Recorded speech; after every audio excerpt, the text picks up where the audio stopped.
Hey, microphone insiders, welcome to another Saturday night in the booth. Tonight, we're trying something a little bit different. Some of you got a little bit of a sneak peek. I had posted asking a question if anybody else had tried one of these. This is the IsoVox, well, it's shiny, IsoVox IsoMic. They kind of made this to go with their kind of like portable booths um, that we all know so well as the ones that like go up over your head and all that jazz. But they made what they say is the perfect. Ooh, see, I'm going to use the pop filter when I get to that point. What they think is the perfect. I'm just going to turn these on. Oh, I think I just let the battery run out on that one. Whatever. The perfect voiceover mic. And it's got some crazy specs on it. And I'm going to go ahead and attach the handy dandy windscreen that it comes with, pop filter that it comes with. It's easy enough to attach. Boom, done. It still lets a little bit through, but it's not, you have to work to get something through. So it does its job, which is what we want. It's, if you can tell, just from looking, it's a triangular capsule. They're not the first to try something with like different shaped capsules and things like that. And I think it has something to do with what they were trying to get with their extreme frequency response. It picks up everything. So basic specs. It's cardioid, the frequency range. So we're so used to seeing 20,000 to 20,000 on like everything. That one I'm going to just turn on. Okay, that one's just on. 20,000 to 20,000 on everything. This is 7 hertz to 87,000 hertz. Which is crazy. And it's got a self noise of 7 dB, which, I mean, it's still not as low as the Rode NT1A. I don't think anybody's hit that 4 yet. Everybody's floating closer and closer. But 7 for something so sensitive is pretty damn good. One spec that I thought was a little low, 116 dB for its max SPL. And what that means for those that don't pay attention to that stuff is how much you can pump at it before it starts breaking up on its own. Essentially just how much it is before you hit the ceiling.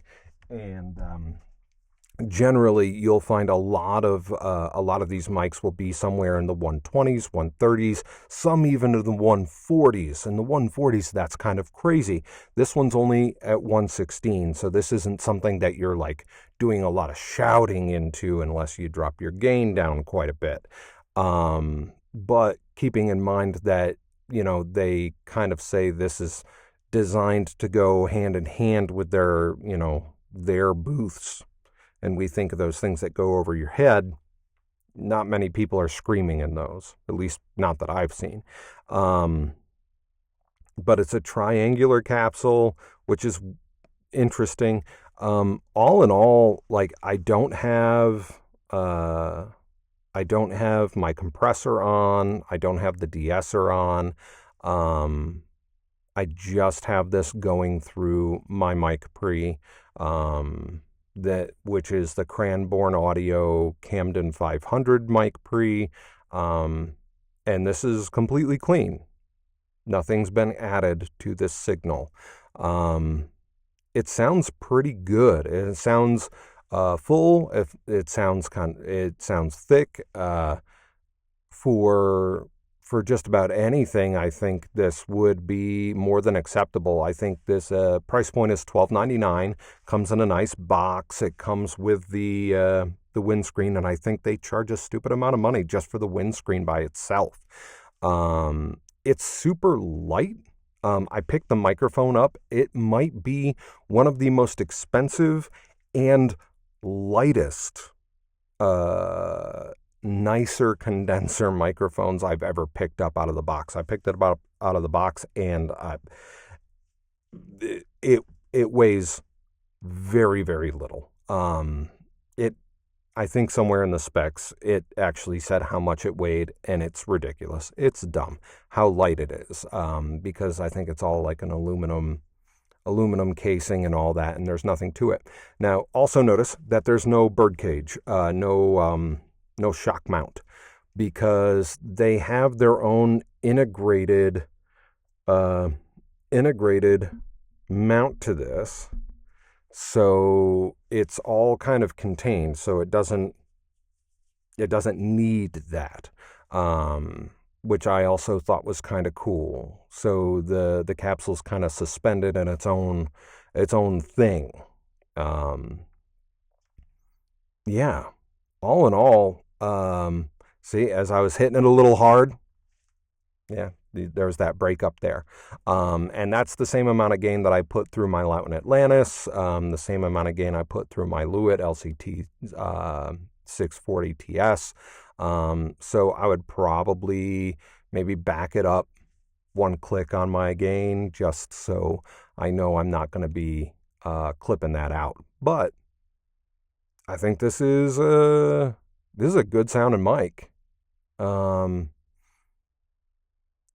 I would definitely, this is tone wise, this is a mic that I would definitely push towards maybe someone with a higher pitched vocal, someone that was looking at something a little bit nicer than the TLM 102. The 103, the way the differences between the 102 and the 103 go, the 103 is kind of geared for people with a lower pitched voice. Just the way the EQ curves are with those capsules, where they're a little bit more mid-forward and things like that. And a 102 is better for those with a higher pitched voice. And that's just how those are. So if you hear this kind of warmth coming through, I would probably recommend this more for someone with that higher pitched voice, most likely like a lot of female voice actors that are out there that want something that adds a little warmth to their sound, instead of someone with a tenor or a baritone or a bass, where they've got enough of it already and they don't need more low end. Obviously, with any microphone, you can dial it however you want.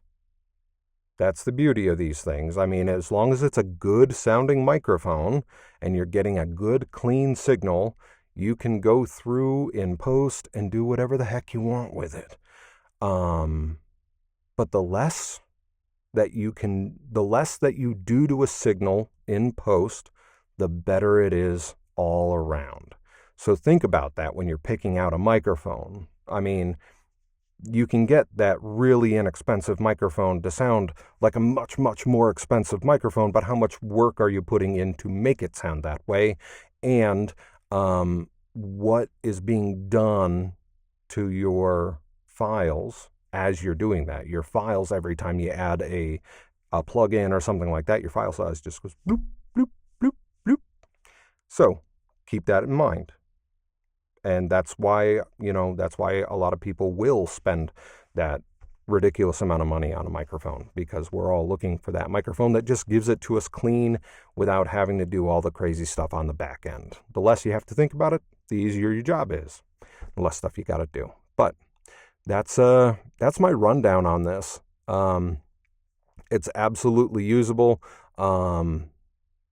I think it's great that it's got the integrated shock mount, so you don't have to worry about like screwing it onto the cage. I think having the pop filter, that's, it's only that big around. It's, it's compact. It's super light, which means it'll be easy to travel with. Yeah, I think it's good. And it picks up everything. It picks up everything. So if you're not in a treated space, or if you're not in one of their neat little helmet booth things,